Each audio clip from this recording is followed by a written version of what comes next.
Hi hello friends, welcome to my channel. எல்லாரும் எப்படி இருக்கீங்க? நல்லா இருப்பீங்கன்னு நம்புகிறேன். எங்கள் வீட்டில் ரொம்ப நாளாகவே உப்பு வந்து பிளாஸ்டிக் டப்பாவில் தான் அடைச்சி யூஸ் பண்ணிகிட்ருக்கோம்.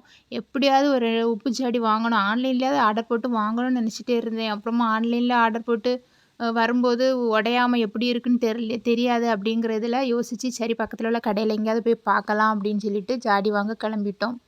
ஜாடி வாங்க போன இடத்துல நாங்கள் கேட்ட மாடல் கிடைக்கவே இல்லை. 2 3 கடையில் இறங்கி பார்த்தோம். எந்த கடையிலுமே நாங்கள் கேட்ட மாடல் கிடைக்கல. இந்த மாடல் தான் இருந்துச்சு. இது கொஞ்சம் சிம்பிளா தான் இருந்துச்சு.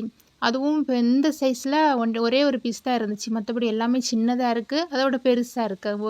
இந்த 1 கிலோ உப்பெல்லாம் போட்டு வைக்கிற அளவுக்கு ஜாடி கிடைக்கவே இல்ல. கடைசியா இருந்தத வாங்கிட்டு வந்துட்டோம். ஒரு பெரிய ஜாடியும், ஒரு சின்ன ஜாடியும் வாங்கிட்டு வந்துட்டோம். உப்பு ஜாடி வாங்க போன இடத்துல ஜாடியோட நிப்பாட்டாம என்னென்ன பொருளெல்லாம் கிடைக்கோ, சின்ன சின்ன பொருள் தான். அதிகமான ரேட்டுகள்லாம் வாங்கல. சின்ன சின்ன பொருளெல்லாம் நெறைய வீட்ல இல்லாம இருந்துச்சு.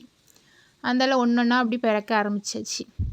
எனக்கு அதிலே வாங்கினதுலேயே ரொம்ப பிடிச்சது என்னன்னா, நான் வந்து ஒரு இண்டாலியன் சட்டி வாங்கியிருந்தேன். இந்த சட்டி தான் இது வெயிட்லெஸ்ஸாக தான் இருக்குது.